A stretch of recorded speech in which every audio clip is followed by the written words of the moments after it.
সূরার নাম হচ্ছে সূরাতুল আহজাব। আহজাব মানে হচ্ছে যুদ্ধ। আহজাব মানে কি? একটি যুদ্ধের নাম। এই যুদ্ধকে ইসলামের ইতিহাসে খন্দকের যুদ্ধ বলা হয়।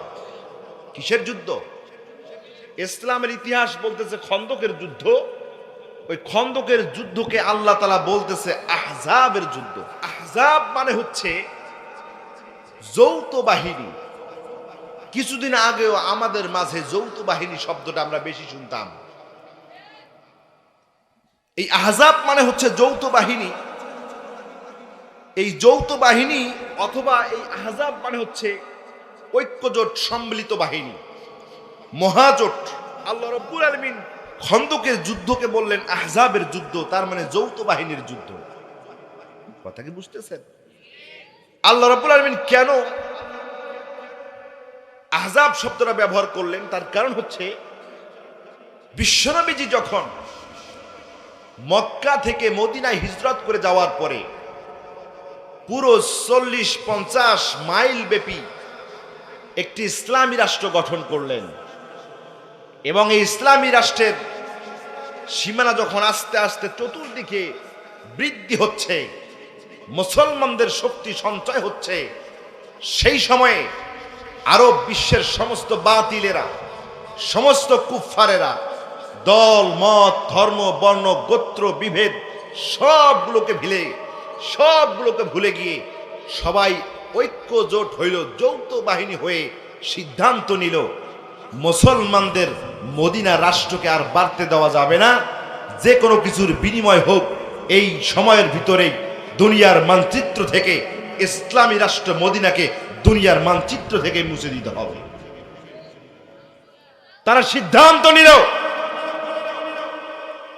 আমাদের সকল গোত্র, সকল সমাজ, সকল রাষ্ট্র মিলে মুসলমানদের সঙ্গে লড়াই করার জন্য একটা যৌথ বাহিনী গঠন করতে হবে, যেই যৌথ বাহিনী মুসলমানদের সাথে মোকাবেলা করে দুনিয়া থেকে মুসলমানদেরকে চিরতরের জন্য বিদায় করে দেবে। এই জন্য কুফফারেরা তৎকালীন সময়ে আরব বিশ্বের সমস্ত কাফেরেরা তারা সম্মিলিতভাবে বিশ্বনবীর উপর আক্রমণ করার জন্য যে যুদ্ধটা, এই যুদ্ধকে বলা হয়েছে খন্দকের যুদ্ধ। আল্লাহ রাব্বুল আলামিন বলেন এটা খন্দকের যুদ্ধ না, এটা হলো যৌথ বাহিনীর যুদ্ধ। কথা কি বুঝতেছেন? আমি যে আয়াতটা তেলাওয়াত করেছি, এই আয়াতের শাব্দিক অনুবাদ হচ্ছে আল্লাহ রাব্বুল আলামিন বললেন লাকাদ কানা লাকুম ফি রাসূলিল্লাহ, তোমাদের জন্য রয়েছে আমার রাসূলের ভিতরে উসওয়াতুন হাসানা, উত্তম আদর্শ। সুবহানাল্লাহ কর। আল্লাহ বলতেছেন বান্দা তোমাদের জন্য আমার রাসূলের জীবনীতে উত্তম আদর্শ রয়েছে। লিমান কানা ইয়ারজুল্লাহ, সুতরাং যেই বান্দা আমার সাথে সাক্ষাতের আশা আকাঙ্ক্ষা রাখে, ওয়াল ইয়াউমাল আখিরাহ, যে পরকালকে বিশ্বাস করে, ওয়া যাকারাল্লাহা কাসীরা, আর যেই বান্দা আমাকে বেশি বেশি স্মরণ করে, এই তিনটা কোয়ালিটি যেই বান্দা মনে করে, সেই বান্দার আমার রাসূলের জীবনী থেকে তার জীবনের সমস্ত আদর্শগুলো নিয়ে সাজানো উচিত। এই জন্য তোমার সকল বান্দার জন্য আমার রাসূলের জীবনের ভিতরে তোমাদের জন্য সর্বোত্তম আদর্শ আমি করে দিয়েছি। তার মানে রাসূলের জীবনী আমাদের জন্য উত্তম আদর্শ। এই কথাটা শুনলে মনে হয় রাসূল সাল্লাল্লাহু আলাইহি ওয়াসাল্লাম টুপি পরেছিলেন, বিধায় টুপি পরা রাসূল সাল্লাল্লাহু আলাইহি ওয়াসাল্লামের আদর্শ। কথা ঠিক আছে? রাসূল সাল্লাল্লাহু আলাইহি ওয়াসাল্লাম মুখে দাড়ি রেখেছিলেন, দাড়ি রাখা রাসূলের আদর্শ। রাসূল সাল্লাল্লাহু আলাইহি ওয়াসাল্লাম মানুষদেরকে সালাম দিয়ে কথা বলেছেন, সুতরাং সালাম দিয়ে কথা বলা রাসূলের আদর্শ। রাসূল সাল্লাল্লাহু আলাইহি ওয়াসাল্লাম অত্যন্ত বিনয়ী চরিত্রের মানুষ ছিলেন, সুতরাং অত্যন্ত কোমল বিনয়ী চরিত্র হওয়া কার আদর্শ? কথা বলেন, কার আদর্শ? রাসূলের আদর্শ। এইটাই তো বুঝায়, এইটা বুঝায় না? আমার ভাইয়েরা, মুফাসসিরে কিরাম আল্লামা ইবনে কাসির রাহিমাহুল্লাহু আহসানুল বায়ানের মুফাসসির, তাদের তাফসীরের ভিতর লিখেছেন আল্লাহ রাব্বুল আলামিন এই আয়াত দ্বারা এই আদর্শগুলোকে বোঝানো হয় নাই। এই আয়াতের মাধ্যমে রাসূল সাল্লাল্লাহু আলাইহি সাল্লামের দাড়ি রাখার সুন্নতের কথা বলা হয় নাই, সুন্দর করে মুস্কি হেসে কথা বলার কথা বলা হয় নাই, নরম কোমল স্বভাবের কথা বলা হয় নাই, বরং আল্লাহ রাব্বুল আলামিন এই আয়াতটা রাসূল সাল্লাল্লাহু আলাইহি সাল্লামের ওই আদর্শের কথা বলা হয়েছে। বিশ্বনবী জালিমের বিরুদ্ধে কিভাবে মোকাবেলা করেছে, বাতিলের বিরুদ্ধে কিভাবে সংগ্রাম করেছে, আল্লাহ রাসূল কিভাবে আল্লাহর জমিনে দিন কায়েমের জন্য নিজেকে বিলিয়ে দিয়েছে। আল্লাহ রাসূল সাল্লাল্লাহু আলাইহি সাল্লামের দিন কায়েমের যে আগ্রহ, যে চেতনা, যে বীরত্ব, আল্লাহ রাব্বুল আলামিন এই দিন কায়েমের চেতনাকেই তোমাদের জন্য উত্তম আদর্শ হিসেবে আল্লাহ রাব্বুল আলামিন বলে দিয়েছেন যে ও বান্দারা শোনো, ও বান্দারা শোনো, আমার রাসূলের জীবনীতে তোমাদের জন্য উত্তম আদর্শ মানে হলো জালিমের বিরুদ্ধে বাতিলের বিরুদ্ধে মোকাবেলা করে আল্লাহর জমিনে আমার দিন কায়েম করার যে আদর্শ, আমার রাসূলের যে আদর্শ, এইটাই হলো বিশ্বনবীর সর্বোত্তম সর্বশ্রেষ্ঠ আদর্শ। ধরে কোন সুবহানাল্লাহ। কথা কি বুঝতেছেন? এ মুসলমান ভাইয়েরা, কথা কি বুঝতেছেন? দাড়ি রাখা আদর্শের কথা বলা হয় নাই। খাওয়া শেষে মিষ্টি খাওয়া হবে, এই আদর্শের কথা বলা হয় নাই। খন্দকের যুদ্ধের সময় জালিমের মোকাবেলা করার জন্য রাসূল সাল্লাল্লাহু আলাইহি সাল্লাম হযরত সালমান ফারসি রাদিয়াল্লাহু তাআলা আনহুর পরামর্শক্রমে প্রায় 10 কিলোমিটার একটা ক্যানেল খোঁড়ার জন্য সিদ্ধান্ত গ্রহণ করলেন। সাহাবীরা দিনের পর দিন, রাতের পর রাত না খেয়ে ক্লান্ত হয়ে শ্রান্ত হয়ে মাটি কাটে, ক্যানেল তৈরি করে, পরিখার খনন তারা তৈরি করে নেয়। সাহাবীরা ক্লান্ত শ্রান্ত হয়ে যাওয়ার পর যখন 5-7 দিন অতিবাহিত হয়ে গেছে, সাহাবীরা দুর্বল হয়ে গেছে, খাইতে পারে না, ভালো খাদ্য নাই, খাইতে পারে না। বিশ্ব নবীজির কাছে এসে বলতেছি, ইয়া রাসূলুল্লাহ, ও আল্লাহর রাসূল, আমরা তো শেষ হয়ে গেলাম, ক্লান্ত হয়ে গেলাম, ক্ষুধাকে নিবারণ করার জন্য চলতে পারি না, পেটের ভিতরে পাথর চাপা দিয়ে রেখেছি গো আল্লাহর রাসূল, মেহেরবানি করে আল্লাহর কাছে একটু দোয়া করে দেন, আল্লাহ যেন আমাদের জন্য খানা পিনার ব্যবস্থা করে দেয়।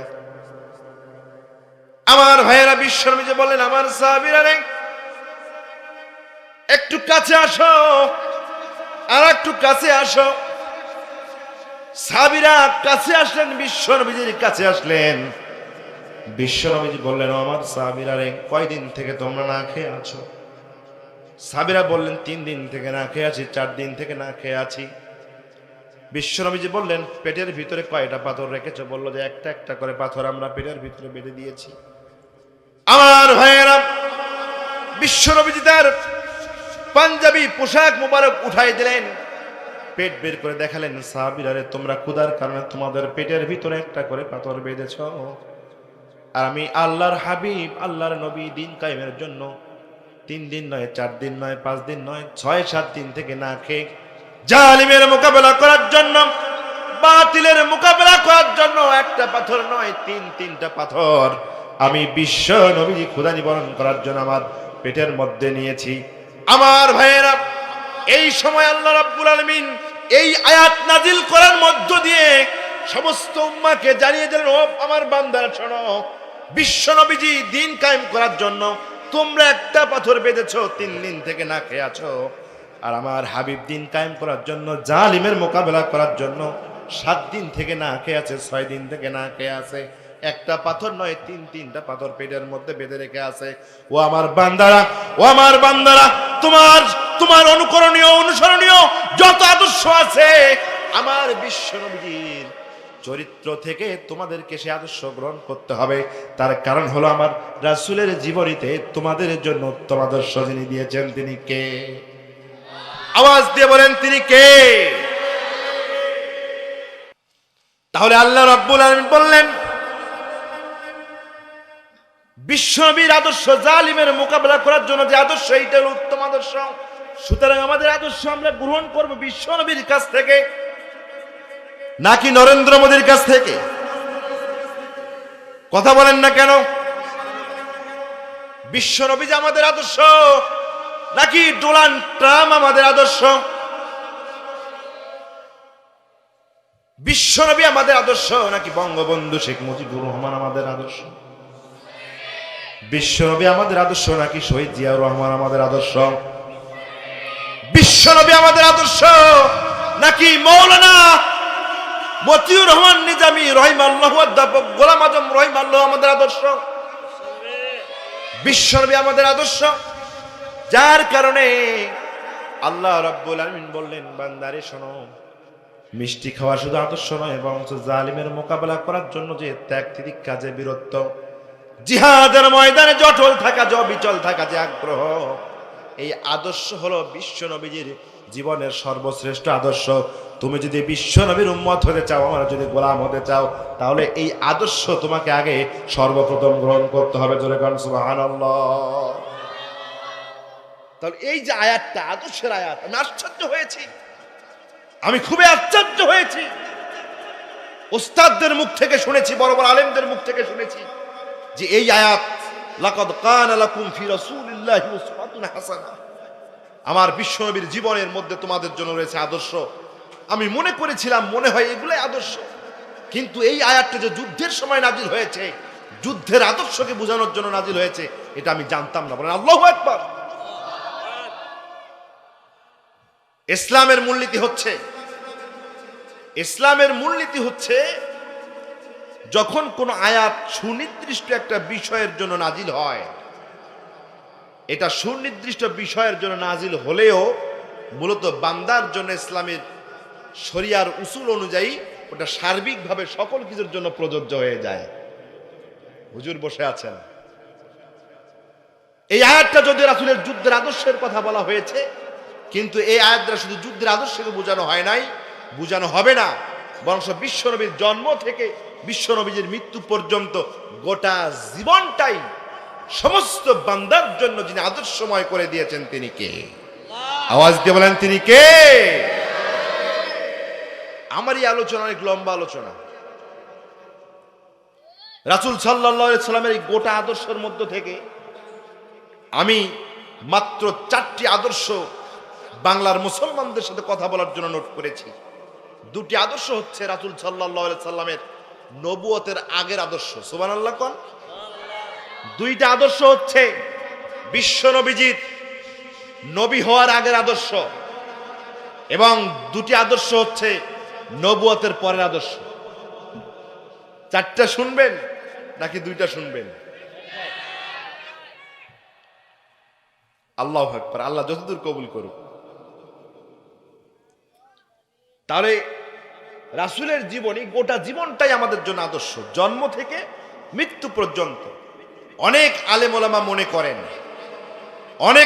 মনে করেন যে রাসূলের জীবনের আদর্শ হচ্ছে যেদিন থেকে ওনার উপরে ওহী এসেছে, যেদিন থেকে উনি নবুয়ত প্রাপ্ত হয়েছেন, সেদিন থেকে সেই জীবনীটা আমাদের জন্য আদর্শ, কিন্তু নবুয়ত হওয়ার আগের জিন্দেগিটা আমাদের জন্য আদর্শ না। এই বুঝ যারা বলেন, এই বুঝ যাদের মধ্যে আছে, এটা ভুল ধারণা। কারণ এই সূরাতুল আহজাবের 21 নম্বর আয়াত রাসূল সাল্লাল্লাহু আলাইহি সাল্লামের শুধু নবুয়তের জিন্দেগির কথা বলে নাই, বরং সেটা আম হিসাবে গোটা রাসূল সাল্লাল্লাহু আলাইহি সাল্লামের গোটা জীবনটাকেই সাব্যস্ত করেছেন, সুবহানাল্লাহ। এজন্য নবুয়তের আগেও মুসলমানদের জন্য, নবুয়তের আগেও বান্দার জন্য বিশ্বনবীর জীবনে আদর্শ আছে না নাই? জোরে কোন আছে না নাই?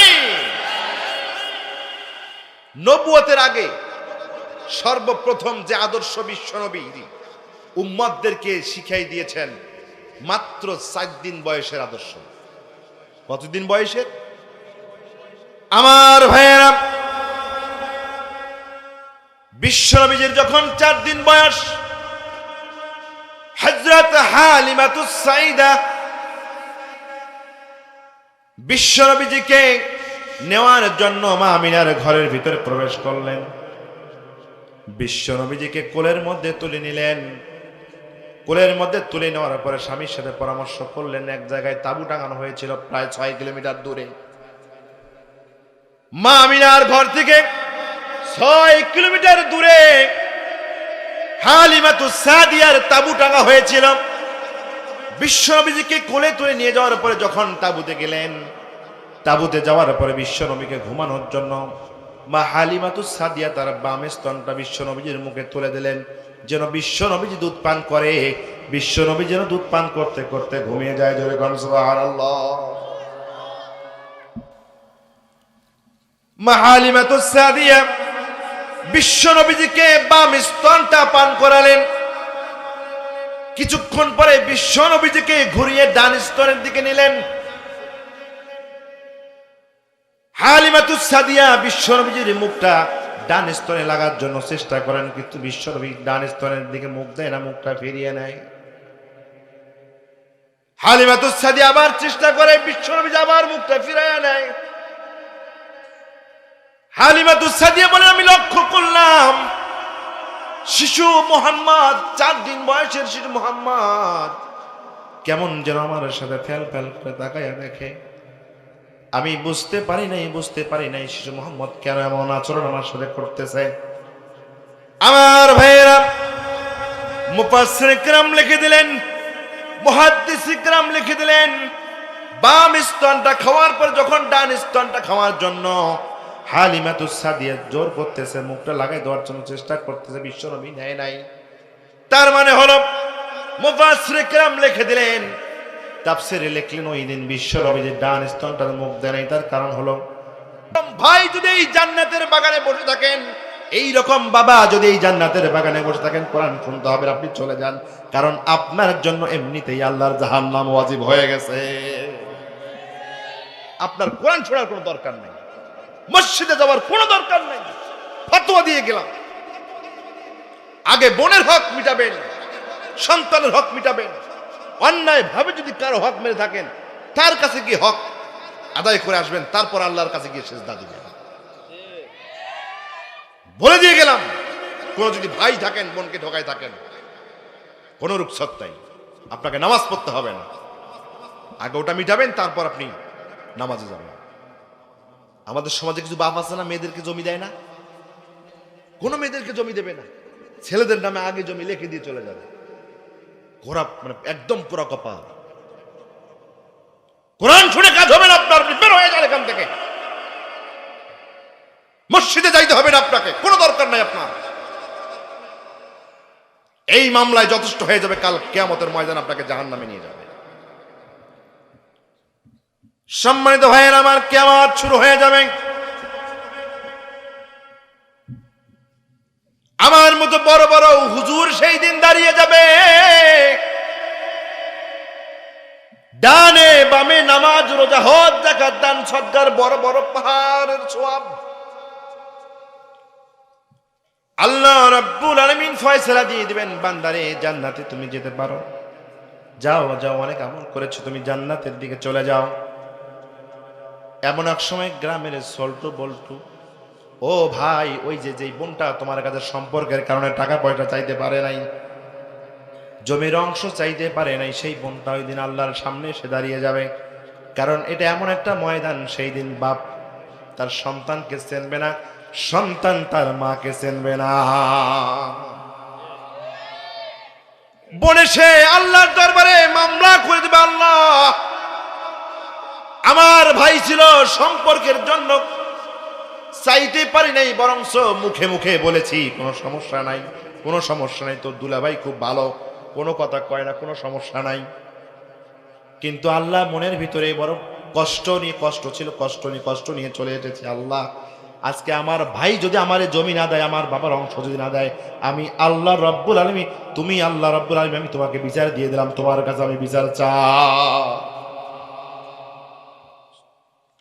আল্লাহ রাব্বুল আলামিন বলবেন, বান্দারে, বান্দা, আমার ফেরেশতারা এই যে জান্নাতে যাওয়ার জন্য পারমিশন দিয়ে দিয়েছিলাম, এরে আটকাও। কথা কন না কেন, কথা কন না কেন? আল্লাহ রাব্বুল আলামিন বললেন, আমার ফেরেশতা এই যে জান্নাতের সার্টিফিকেট দিয়েছে, এরে আটকাও, এরে ধর। ফেরেশতারা খপ করে ধরবে, তোমার বোন তোমার বিরুদ্ধে আল্লাহর দরবারে মামলা করেছে, দুনিয়ার জীবনে নাকি জমি দেওয়া নাই, 5 শতক জমি পেয়েছিল। বলবে যে হ্যাঁ ঠিক কথা তো। আল্লাহ রাব্বুল আলামিন বলবেন, আজকে 5 শতক জমি তোমার বোনকে তুমি দিয়ে দাও। বান্দা বলবে, রব্বে কারীম, আজকে আর জমি কোথায় পাবো, কেমনে আমার বোনকে আমি 5 শতক জমি দিয়ে দেব? আল্লাহ রাব্বুল আলামিন বলেন বান্দারে না, হবে না, হবে না, আমি হলাম আহকামুল হাকিমিন, আমি সর্বোত্তম সর্বশ্রেষ্ঠ বিচারক। কোন বান্দার উপর জুলুম করতে পারি না, কোন বান্দার বেহক করে আমি বিচার ফয়সালা করি না। সুতরাং আজকে তোমাকে 5 শতক জমি দিয়ে যাইতেই হবে, তাছাড়া তোমার কোনো রক্ষত নাই। বান্দা বলবে আল্লাহ গো, জমি তো আমার কাছে নাই। আল্লাহ বলবে কি আছে তোমার কাছে? বান্দা বলবে আমার কাছে সোয়াবের ডালি ডালি সোয়াব, বস্তা বস্তায় সোয়াব আছে। আল্লাহ রাব্বুল আলামিন বলবেন আজকে যেহেতু জমি দিতে পারতেছ না, ওই যে নামাজ পড়েছো, রোজা করেছো, হজ করেছো, যাকাত দিয়েছো, দান সদকা করেছো, নফল তাসবিহ তাহলিল করেছো, ওই সওয়াবগুলো দিয়ে আজকে পরিশোধ করে দাও।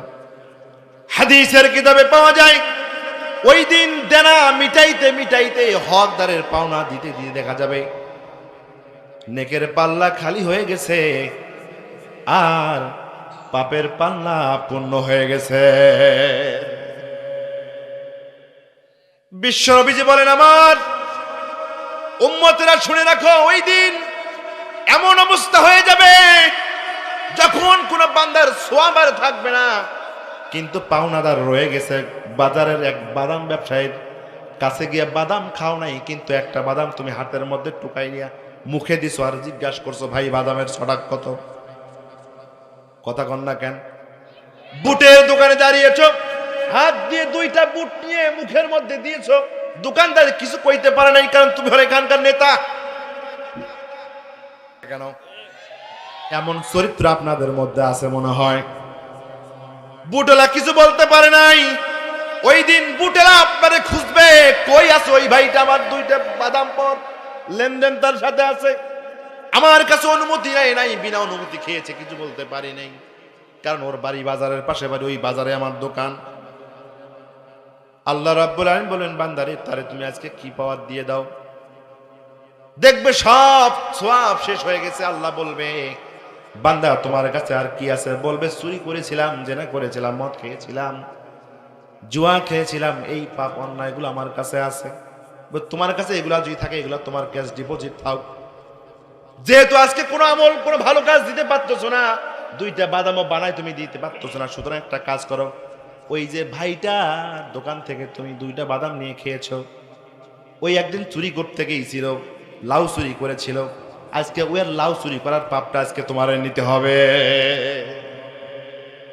তোমার তো সোয়াব নাই, কি নাই? কথা বলেন না, কি নাই?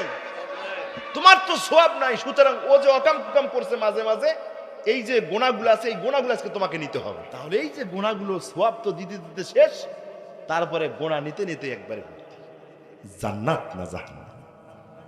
কথা বলেন, জান্নাত না জাহান্নাম? আমার ভাইয়েরা, এই আমানত, অন্যের হক নষ্ট করা, বিনা অনুমতিতে খাওয়া কত বড় অপরাধ। কিছুক্ষণ আগে ইমামুল মুসলিমিন হযরত সুফিয়ান সাউরীর কথা বলেছিলাম, আবারও তার ব্যাপারে একটা কথা বলে দিয়ে যাই।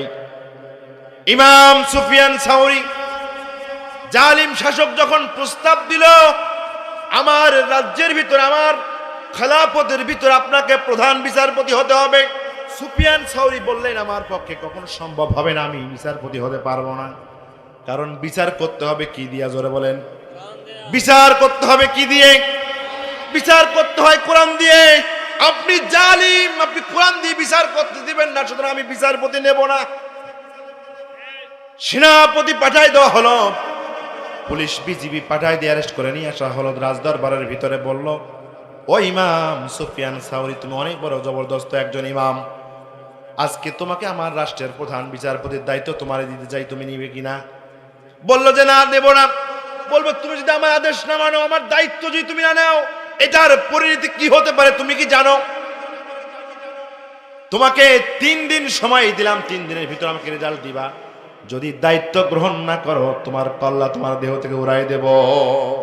সম্মানিত ভাইয়েরা আমার, সুফিয়ান সাউরী সিদ্ধান্ত নিলেন এখানে আর থাকবো না, ইয়ামিন দেশের ভিতরে চলে যাব। মুসাফির বেশে, ছদ্মবেশে বাড়ি ছাড়লেন। মাঝ রাস্তায় গিয়ে সব টাকা পয়সা খাদ্য পানি শেষ হয়ে গেল। চিন্তা করলেন কেমনে খাবো, কেমনে থাকবো। সিদ্ধান্ত নিলেন যদি কারো বাগানে যদি কাজ পাওয়া যায়, কারো কৃষি ক্ষেত খামারে যদি কাজ পাওয়া যায়, প্রয়োজনে কাজ করব থাকবো, যখন কিছু টাকা পয়সা হয়ে যাবে তখন আবার আমি ইয়ামিনের দিকে যাত্রা শুরু করে দেব। এক জায়গায় কাজ জোগাড় হয়ে গেল, আঙ্গুরের বাগান দেখাশোনা করার দায়িত্ব হয়ে গেল। বেশ কয়েকদিন যাবৎ আঙ্গুর দেখাশোনা করে আঙ্গুরের বাগানের পরিচর্যা করেন। হঠাৎ করে কোনো একদিন এই আঙ্গুর বাগানের মালিকের বাড়িতে একজন মেহমান এসেছে।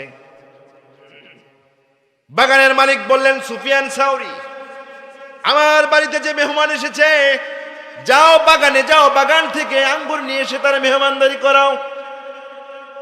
সুফিয়ান সাউরি বাগান থেকে আঙ্গুর নিয়ে এসে দিলেন। মেহমান আঙ্গুর মুখে দেওয়ার পর দেখলেন আঙ্গুর খুব টক হয়ে গেছে। মেহমান তার বন্ধুকে বললেন, কি আঙ্গুর তোমার, এত টক আঙ্গুর? মালিক বললেন, সুফিয়ান সাউরি, আবার যাও, দেখে শুনে আবার ভালো আঙ্গুর তুমি নিয়ে আসো। আবার সুফিয়ান সাউরি আঙ্গুর বাগানে গেলেন, আঙ্গুর নিয়ে এলেন। আসার পরে যখন মেহমান আবার মুখে দিলেন, দেখলেন যে এটাও টক হয়ে গেছে। বলেন তো মালিকের মাথা ঠিক থাকবে না খারাপ হয়ে যাবে? মালিক গরম হয়ে গেছে, এতদিন থেকে তুমি আমার বাগানে কাজ করো, এতদিন থেকে তুমি আঙ্গুর দেখাশোনা করো, কোন আঙ্গুর টক আর কোন আঙ্গুর মিষ্টি এটা তুমি জানো না? সুফিয়ান সাউরিকে বলল, আমার বাগানের কোনটা টক কোনটা মিষ্টি তুমি জানো না? সুফিয়ান সাউরি বললেন, মালিক, আপনার সাথে আমার ওয়াদা হয়েছে, আঙ্গুর বাগানের কাজের ওয়াদা হয়েছে, আঙ্গুর খাওয়ার অনুমতি দেওয়া হয় নাই, যার কারণে এতদিন কাজ করার পরে আমি জানি না কোন বাগানের আঙ্গুর টক আর কোন গাছের আঙ্গুর মিষ্টি, কোন গাছের আঙ্গুর টক আর কোন গাছের আঙ্গুর মিষ্টি আমি জানি না। যেটা মাটিতেও পড়েছিল সেটাও খাই নাই, যেটা গাছের দিকে দেখে একটু লোভ গেলেও যেতে পারে সেটাও খাই নাই। কারণ বিনা অনুমতিতে কারো জিনিস খাওয়া এটা আমানতের খেয়ানত, অন্য মানুষের হক মারা শামিল। আল্লাহ রাব্বুল আলামিন বললেন, ইয়া আইয়ুহাল্লাযীনা আমানু লা তাকুলু আমওয়ালাকুম বাইনাকুম বিল বাতিল ইলা আখিরিল আয়াত। সূরাতুন নিসা 29 নম্বর আয়াতে আল্লাহ রাব্বুল আলামিন বললেন, ইয়া আইয়ুহাল্লাযীনা আমানু, এই ইমানদারেরা শুনে রাখো, লা তাকুলু, কখনোই তোমরা খাবে না, গ্রহণ করবে না, ব্যবহার করবে না, নিজের মনে করবে না, আমওয়ালাকুম, কোন ধন সম্পদ, বাইনাকুম, তোমাদের মধ্যে, বিল বাতিল, কখনোই কোনো ভাইয়ের ধন সম্পদ টাকা পয়সাকে তার অনুমতি ছাড়া, তার পারমিশন ছাড়া কখনো তুমি খাবা না, নিবা না, ব্যবহার করবে না, ভোগ করবে না। কথা আমার না আল্লাহ, কথা কার? সম্মানিত ভাইয়েরা আমার, কষ্ট হচ্ছে আপনাদের? কষ্ট হচ্ছে। বিশ্ব নবীজির কাছে এখনো নবুয়তের আলো আসে নাই। বিশ্ব নবীজি এখনো আল্লাহ তাআলার পক্ষ থেকে নবুয়তের অনুমোদন পায় নাই।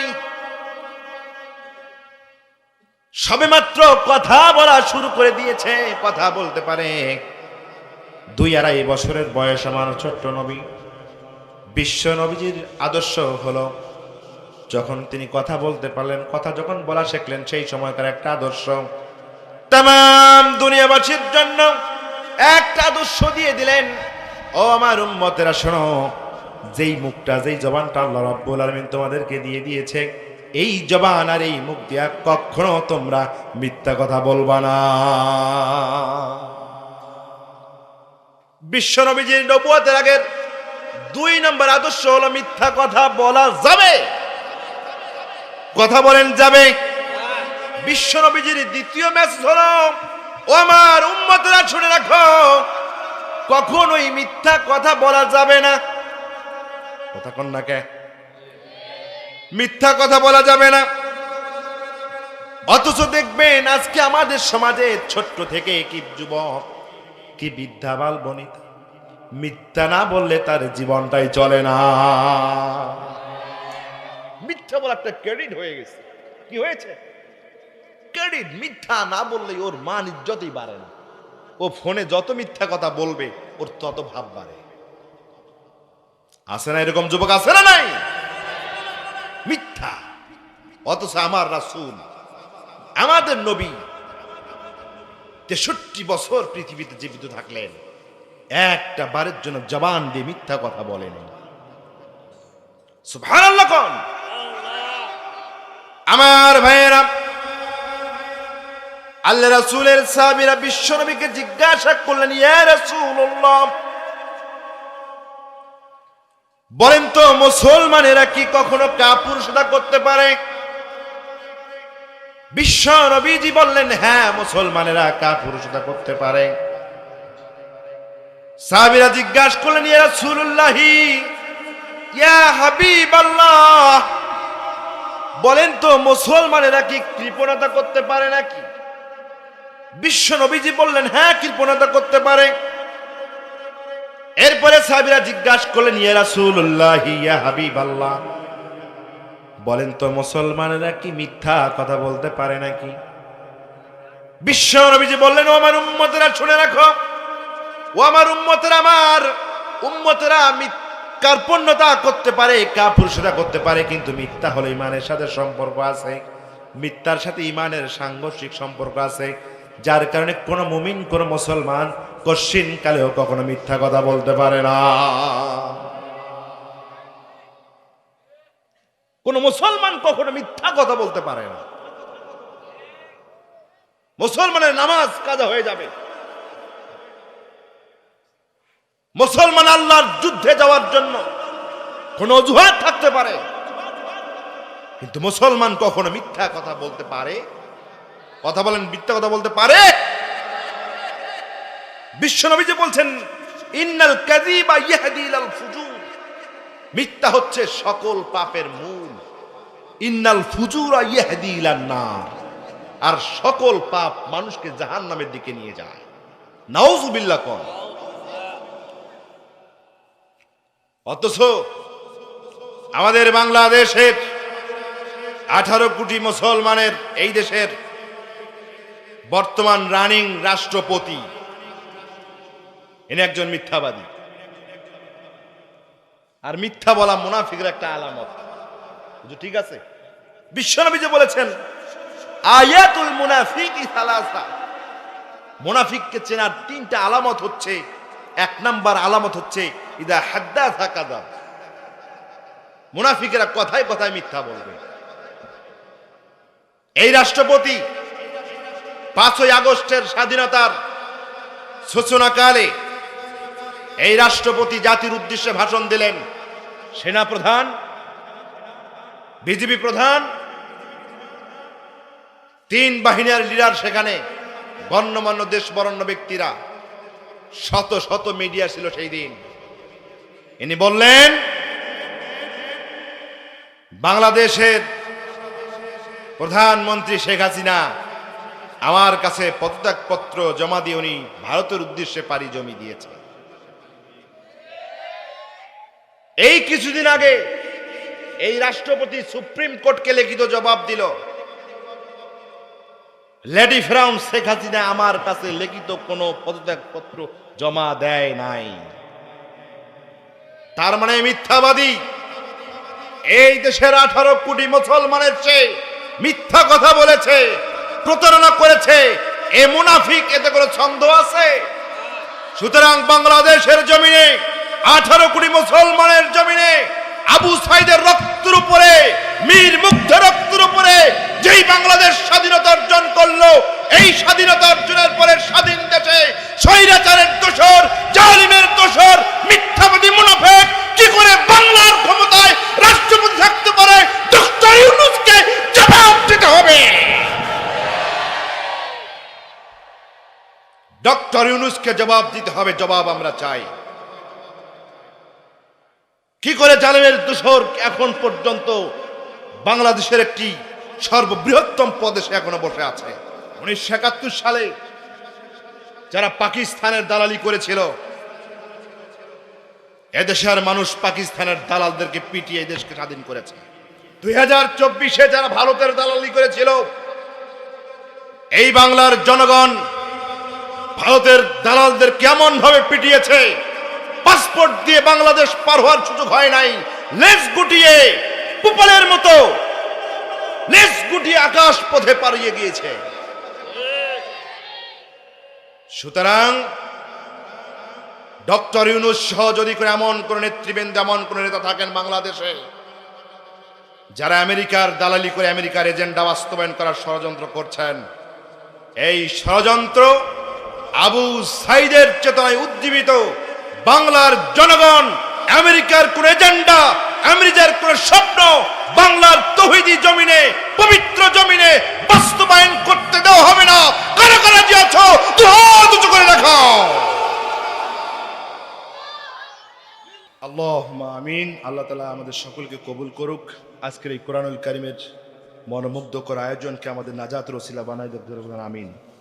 আর দরকার আমিন। সম্মানিত মুসলিম ভাইরা, আমি সাধারণত কোনো প্রশ্নের জবাব কোনো মাহফিলে দেই না। প্রশ্নের জবাব দেওয়ার জন্য বাংলাদেশে বিজ্ঞ আলেম আছেন, মুফতি আছেন, তারা প্রশ্নের জবাব দেবেন। আমি কাজগুলো করি না।